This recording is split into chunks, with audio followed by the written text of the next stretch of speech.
Hello and welcome to Modern Toy Fair. Today we're going to answer the question if the Star Wars Black Series needs an overhaul. Somehow, 3 3/4 has returned.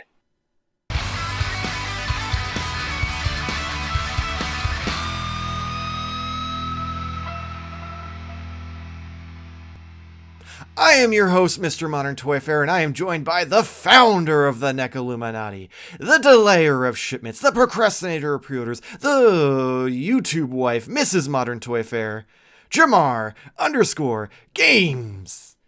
But that's not all. I'm also joined by the man Modern Toy Fair has full custody over. The man Optimus Prime popped and he refuses to stop. The Twilight Knight, the Master of Mac, the 3-pump chump of taking the show off the rails. Nate. What's up? How you guys doing? I'm doing okay. Jamar, how are you? Just okay. I mean, screw how I'm feeling. You just watched Mario. I Should did. be. Oh, I didn't know that's what great. you saw. Oh, I thought that's. I just assumed. Yeah. No, I typed that in there. I said I was Okay. seeing Mario at 6:20. So I was didn't like assume. rolling down the day. I was like letting you know how the day was rolling out, so that's why I could hopefully be here in time to record. I mean, I remember the So, 620 it all part. worked I out. apparently blocked You out just the Mario blocked that part. out. In my Yeah. defense, you Yeah, I forgot saw the beginning Mario. of the show 5 minutes after we discussed it. So I did. Because I was late getting on. I had to take a slight detour on the way to the show Oh, okay. to take care of some business, and so yeah, Intrigued again. not that kind of business. Oh. but, I you know, mean, yeah, same. yeah. Okay. But hey, speaking of Taking care not of really business. speaking of, yeah, let's talk about the Black Series a little bit. yes. And that's something that we don't really talk about. a lot of people don't, apparently. But yeah, so over the past few years, it seems that the line has kind of gotten a little cold with the fan base. A lot of people are usually more upset with it than happy about it. More people seem to be leaning towards the vintage collection, like someone here on your screen. Even like recently, we had Star Wars Celebration, and they announced a bunch of figures, and the Black Series stuff seemed pretty 50-50. There was a couple things people were excited about, but a lot of people, including yourself, Nate, were very unhappy with some of the offerings. So I'm actually going to hand it off to you, because you can kind of give us more of a baseline of what is kind of going on, and then we'll go from there. Yes, so I'm going to run down very briefly my Star Wars history. So my Star Wars action figure history. I have been collecting Star Wars figures since 1980. Okay, I was literally that was the two things I got for the first time ever was a Yoda and Chewbacca. I may have mentioned that on the show one time before, but so I bought those from 1980 to 1985. So when those stopped, but then in 1995, when Power of the Force came back in, I was all in on those. Like super muscular Luke Skywalker, all of those up through Episode 1, The Phantom Menace. I was all in on those. It really what broke me was the fact that in 2002, when Attack of the Clones came out, I moved out of my parents' house, so. I suddenly had less, income. So that is where my Star Wars action figure collecting kind of slowed down and actually was pretty non-existent for a long time until I picked it back up here or there with occasional Revenge of the Sith stuff or, some Clone Wars stuff and things like that.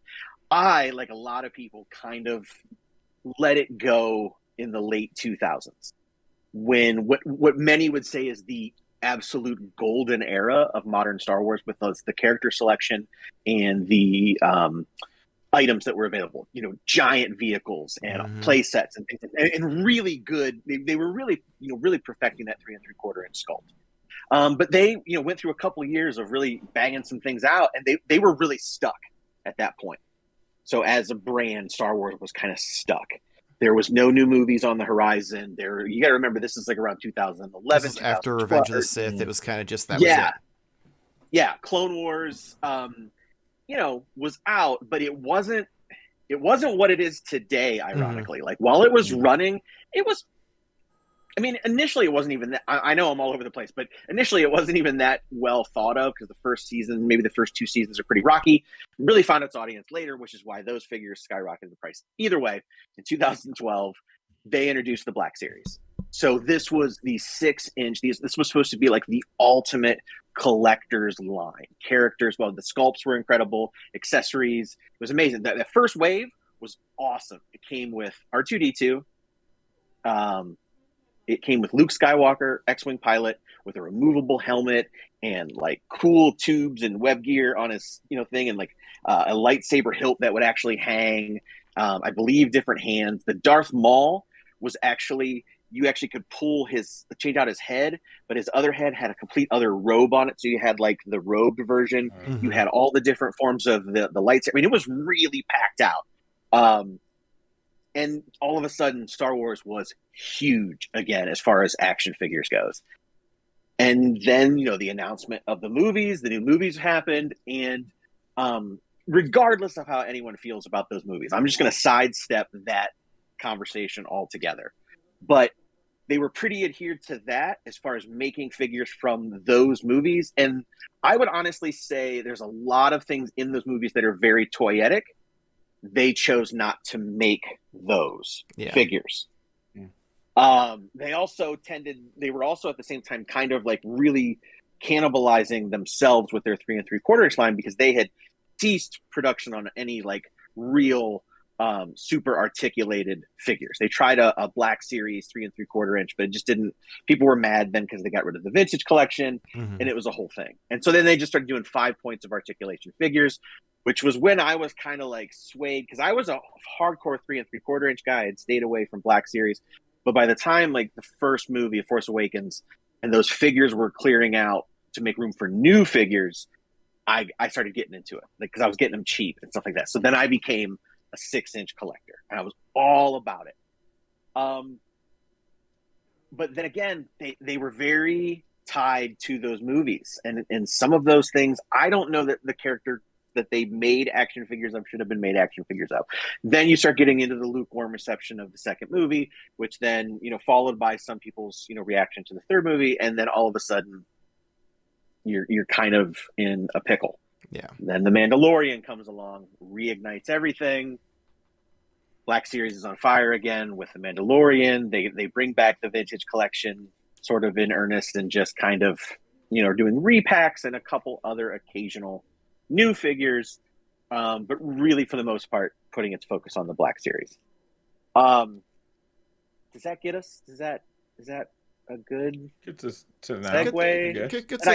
Did I answer everything that I was supposed to? I mean, yeah, you gave us a good idea of like leading up to it. So okay, that puts us at what, probably around season 2 Mandalorian, roughly time wise, in the Star Wars universe. So at that point, it like Black Series was the main focus. Obviously, at some point in the past 2 years or so, post-pandemic, they shifted that focus, because now it seems like the vintage collection, while still not getting some characters that you would think would be a necessity for the line, it's pumping out new characters regularly, unlike it was before, correct?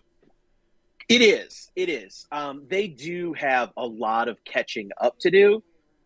And there is, this is a tough thing to answer, because really, I wouldn't even say vintage collection was like, this was the first time that vintage collection completely showed up the Black Series at a panel presentation or live stream. This was like the first time that people were kind of like, whoa, like, we're definitely feeling it here.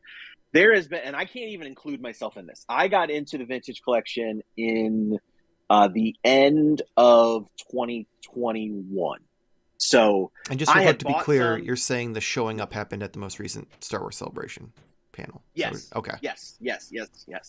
I started getting it back, like seriously get back into getting vintage collection in late 2021. I had bought here and there and had always, but I decided I wanted a full carded run, and I no longer really wanted my Black Series stuff because it was taking up too much room. I wasn't getting what I felt was the characters that I wanted. And also, and I think this is where everything starts to shift and the entire conversation starts to shift, is the vintage collection is the world building scale. This is where we get our HasLabs. I mean, I was in on the sail barge, and that also really, honestly, that's where like the reignition of 3 3/4 inch came from. Collecting the Black Series came at the end of 2021, or vintage collection. But yeah, definitely, because then you had that, then you had the Razor Crest, huge successful HasLabs, and while a lot of them have been retools or reuses or whatever, they've still brought out several vehicles over the last few years.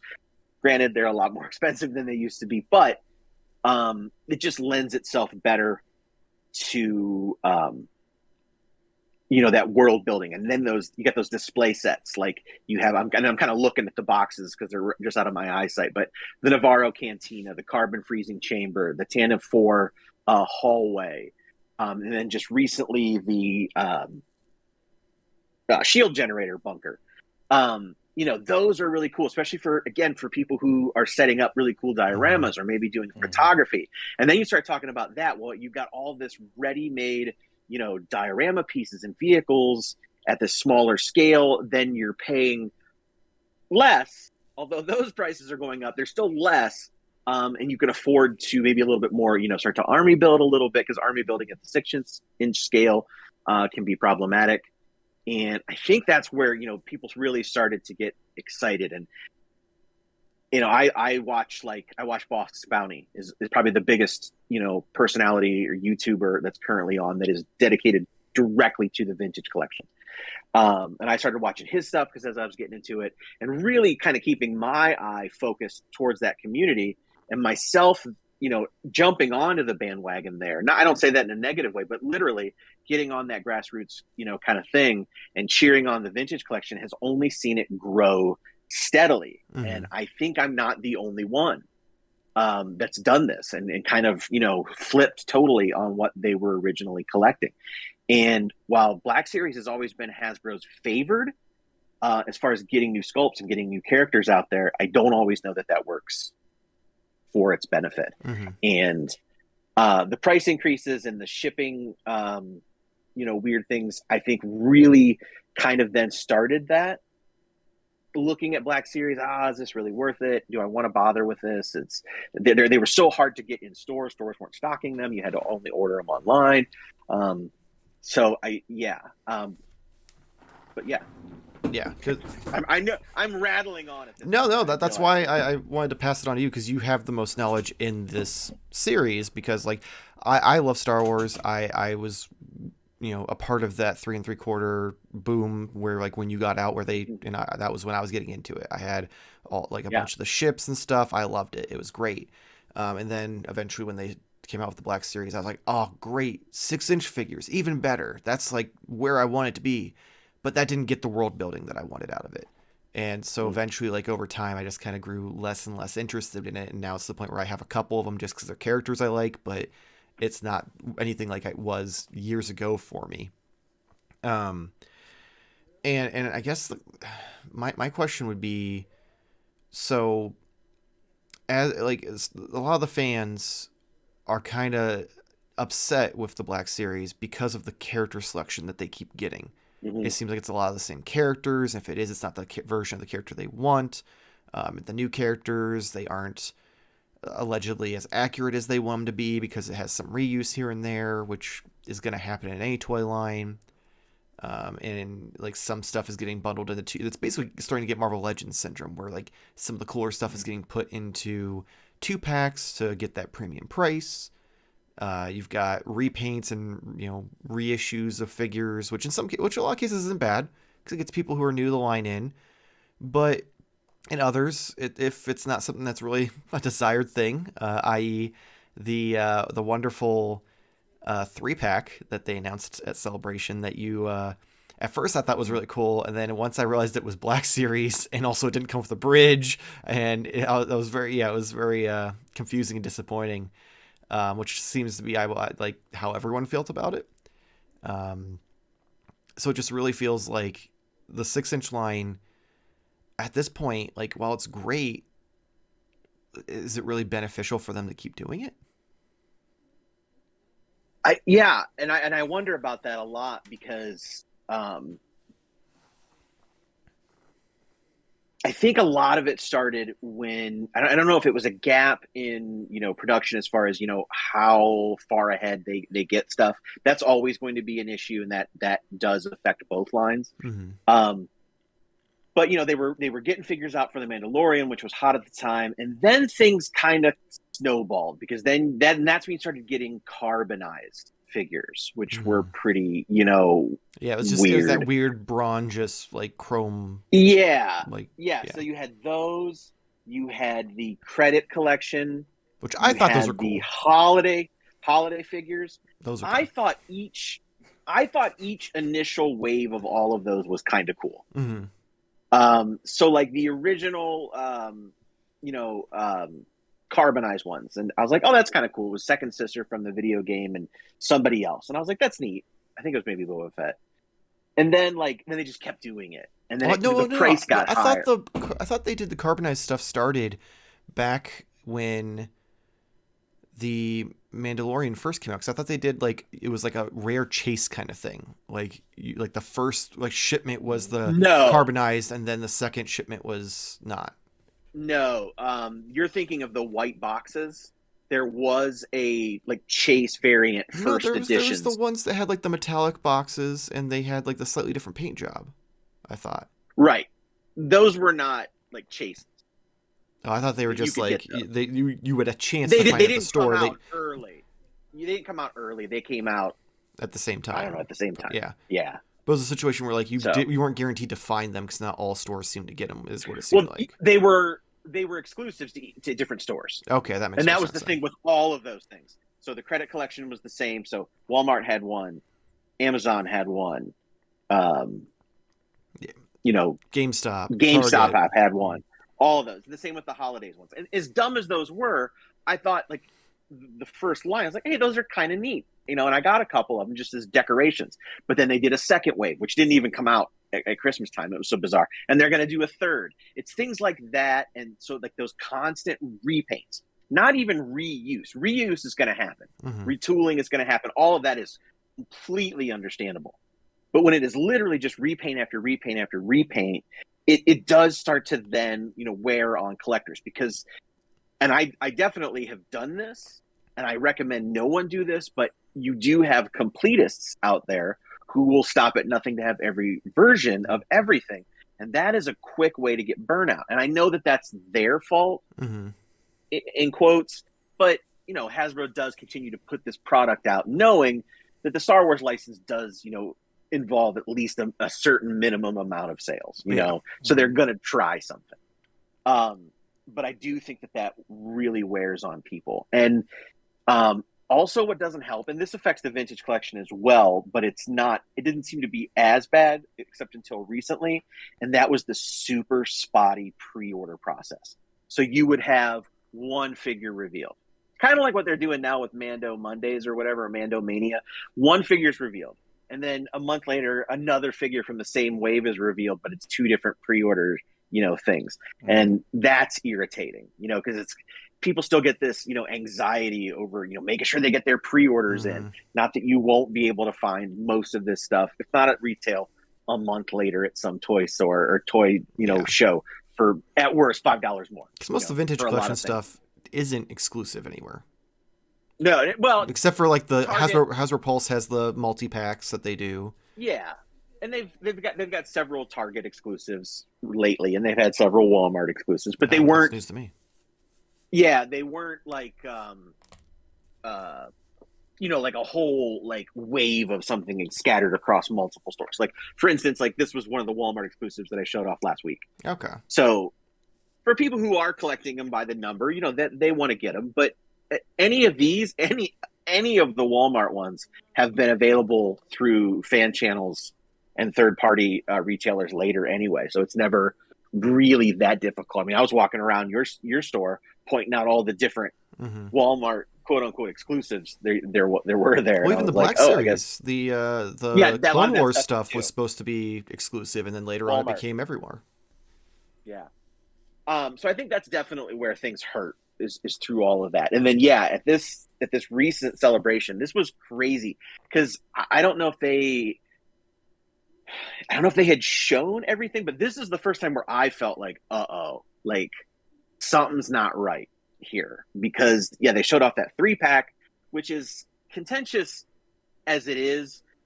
You're going to have people, no matter what, I'm talking about the Ghost Jedi trio. most people dislike the addition of Hayden Christensen at the end of Return of the Jedi. It just doesn't make sense. I don't care how big of a prequel fan you are, it just doesn't make sense. Yeah, because he wasn't that person anymore. Like, even at the end when they refer to him as Anakin Skywalker, he's still the crispy old man in the suit.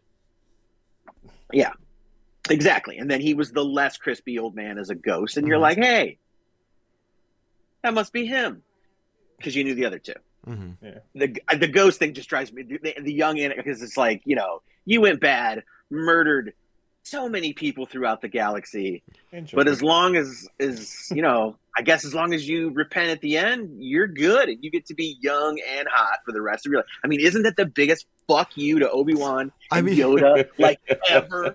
But think about it. It's literally a crazy wizard religion, so it makes sense that would be like their thing. As long as you repent at the end, you're good.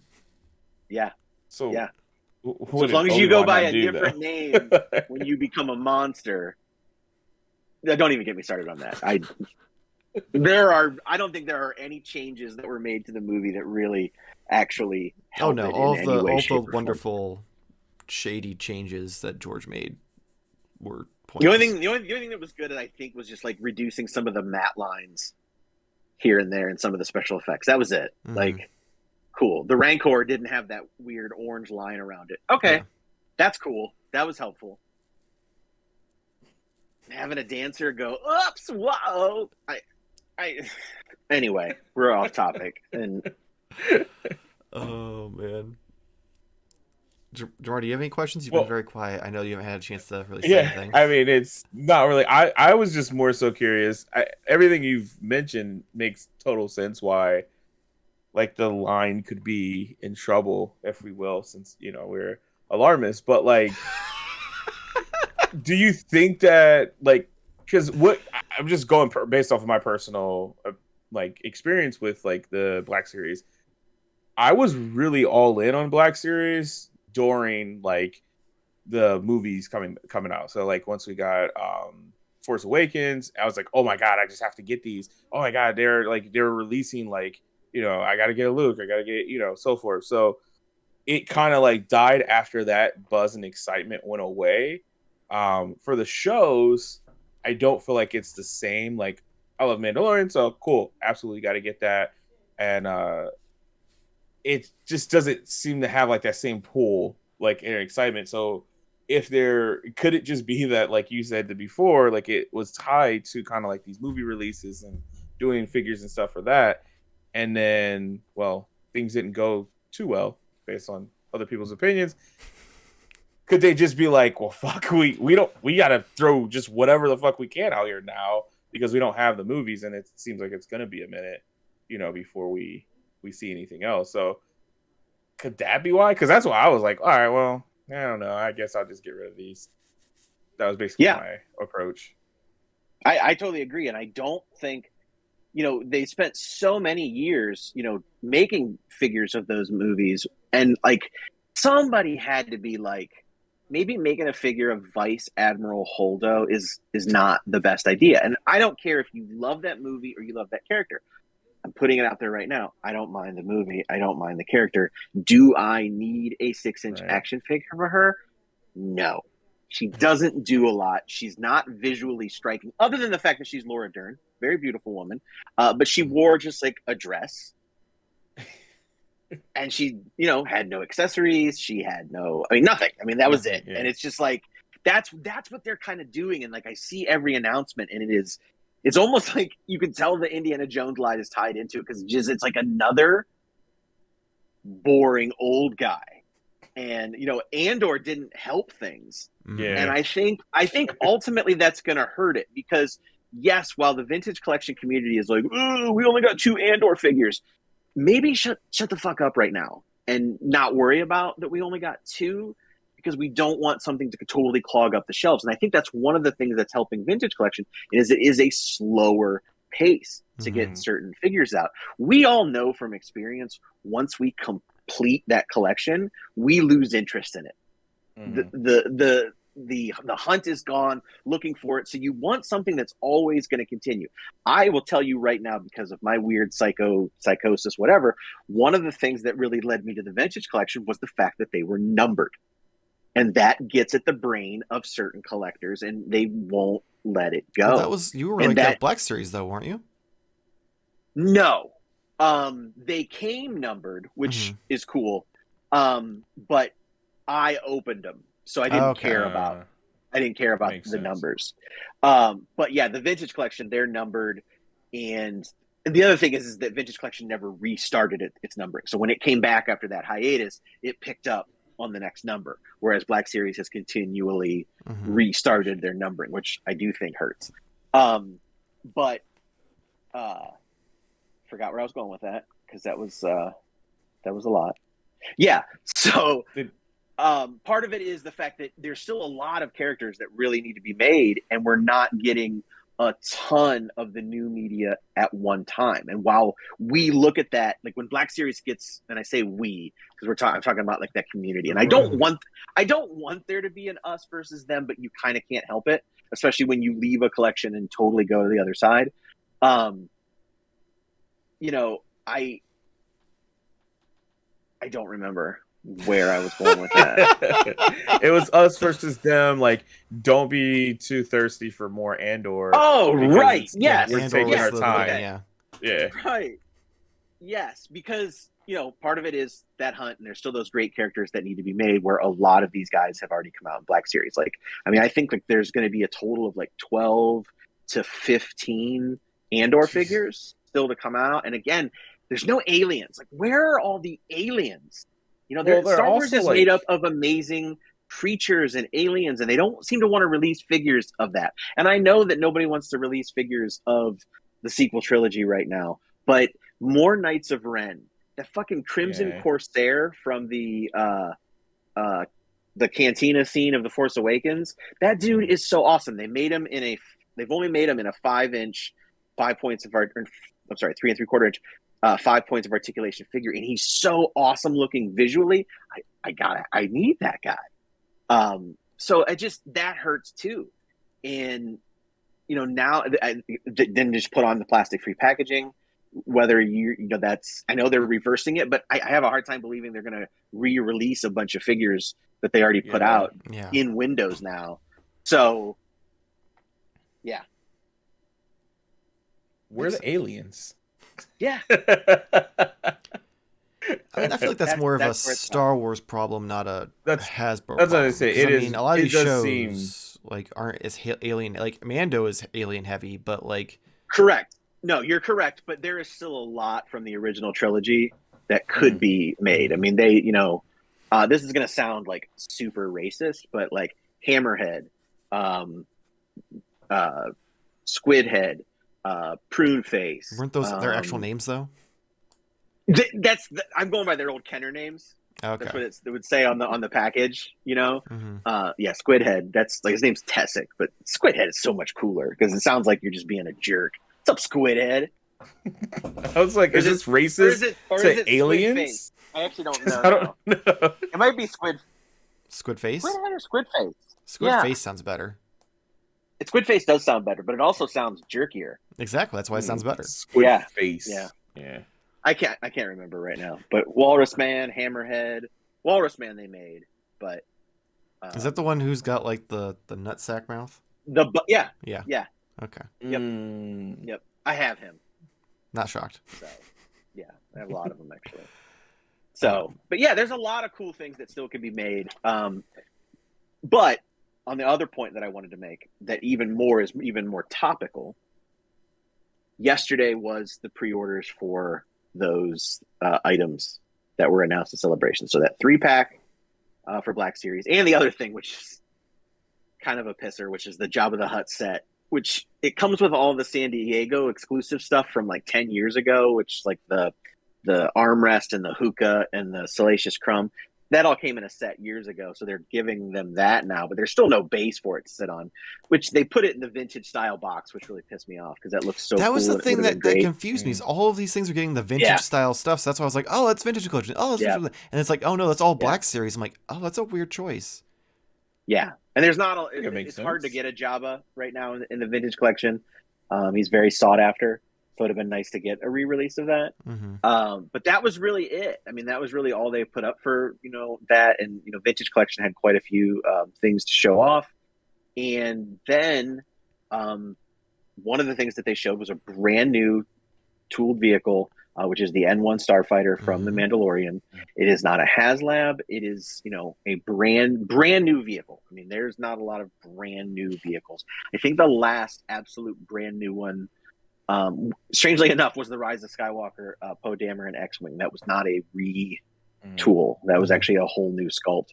But we just don't get those very often. And it was very expensive. It was $130. Okay, that's not terrible. I'm not going to pretend for a second that a toy that size at that price is ridiculous, but it is in line with prices of other things. So if that makes sense, I'm not trying to comparatively, because the Boba Fett starship is absurd. Like it's almost $300. It's $200. Yeah, what? Yeah, I thought it was like $250. At independent stores, it's $220. Okay. Pulse has it at $200. The thing there is that particular sculpt has been around for years. It's not like that was all new.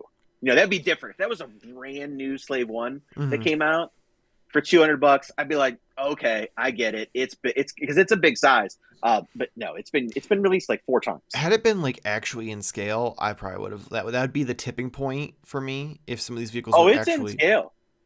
I mean, is it because every time I see these things with the figures, it doesn't look like it's in scale compared to like that scene in Cloud City where like Boba Fett is leading the people who are carrying Han Solo on a slab into his ship. Like it looks massive. Even in the Book of Boba Fett, it looked massive. And in figure form, it didn't.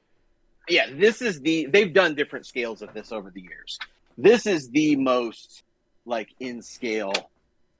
Oh, that was dope. That it fucking switched like that. Yeah. So, and he's in there. So there's actually room for 3 in the cockpit. If you actually took down the ramp like it was in the movie, and then like, I guess I kind of see. Okay, that looks a lot better. It still doesn't look quite as big as it should, but it looks a lot better than it does on the package. I kind of see what you mean. I still think it should be bigger.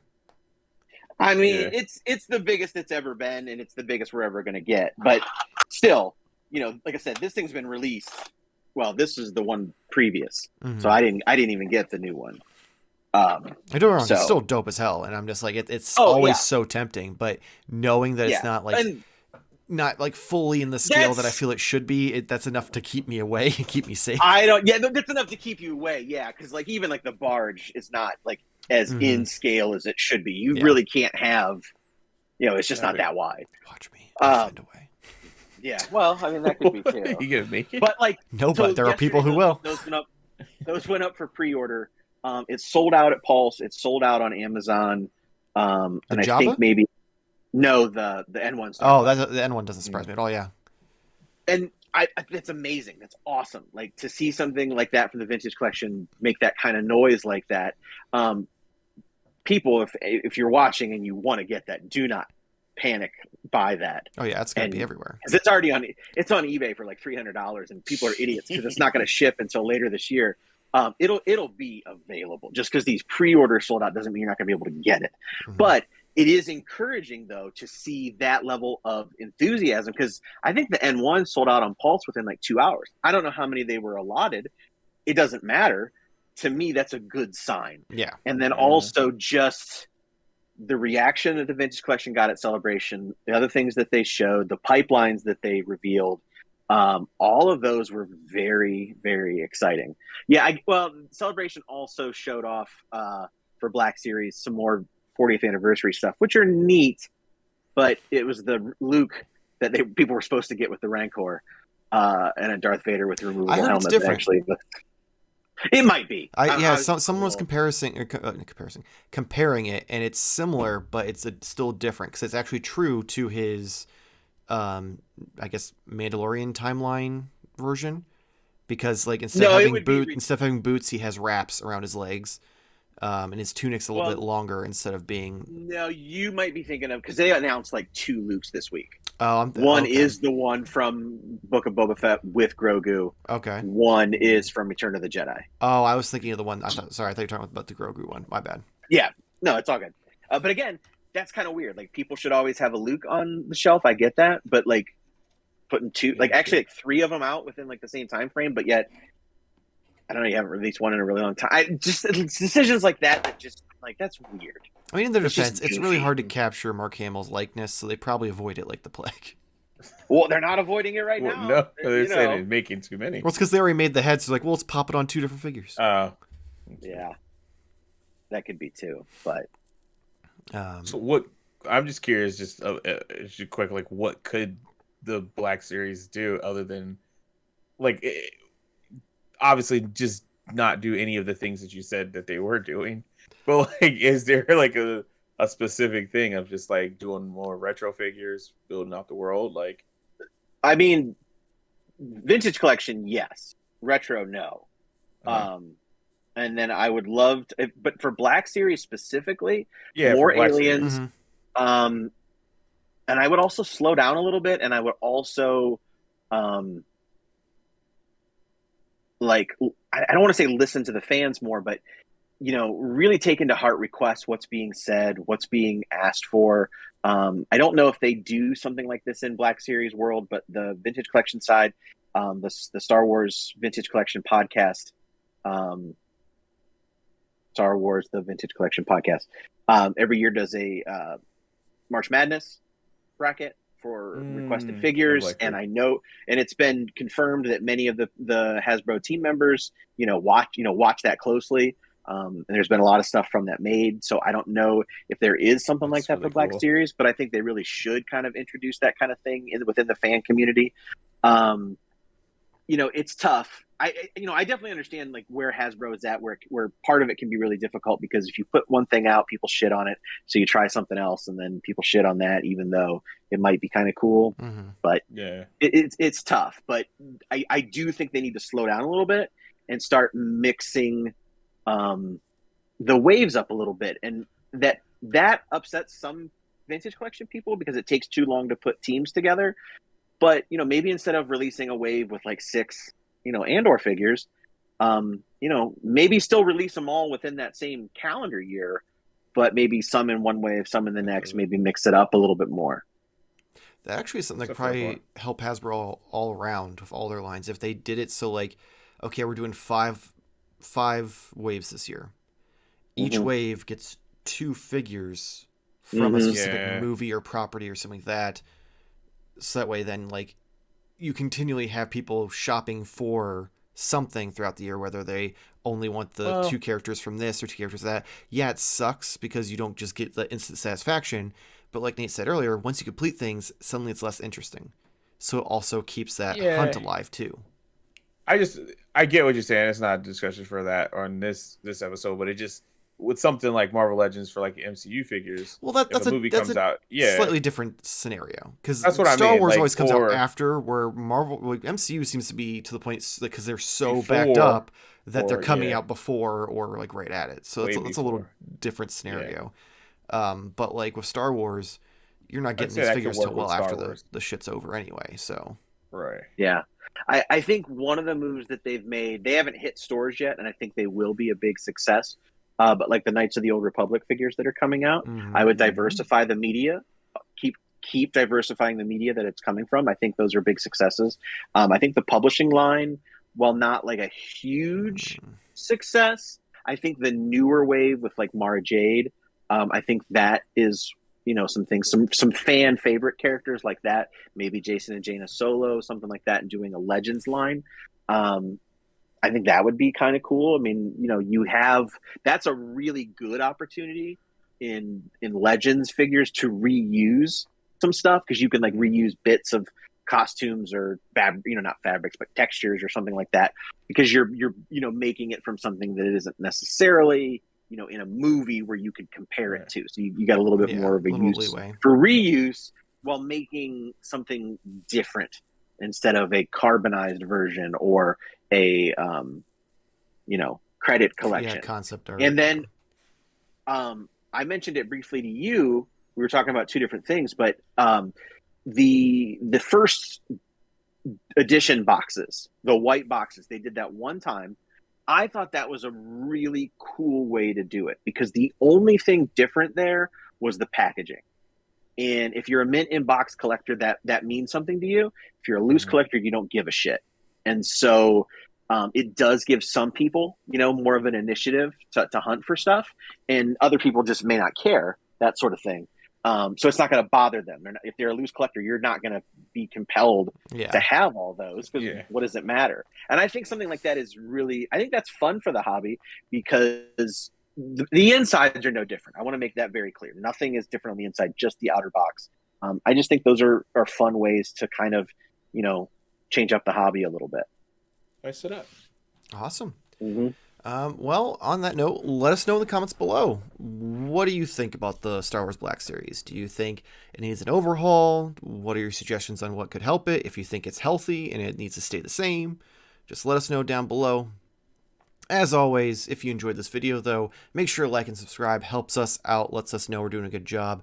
Also gets you much toy-related content in your feed with reviews, Let's Poses, the live stream, and the podcast, with some other stuff sprinkled in between. If you'd like to help support us on this crazy journey, patreon.com/Modern Toy Fair. Link will be in the description below. We've got several tiers where you can make suggestions for the fake podcast at the end of this episode and many others, where you can join us on a live stream and get physical prints of the photos I take, all sorts of stuff. So make sure to check that out for us. We appreciate it. tblog.com/Modern Toy Fair if you'd like to get some shirts with some of the designs that we have on them. Everything from our logo, we've got the Cool Become Brave, was that what it was, with your face on it? Cool.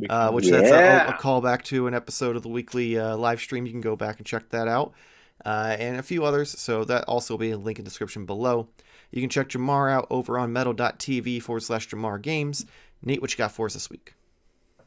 This week, we have an amazing podcast that we're starting. It's a video podcast that me and Sukumatent is working on, and this one is puppies, and it's a completely inoffensive video podcast.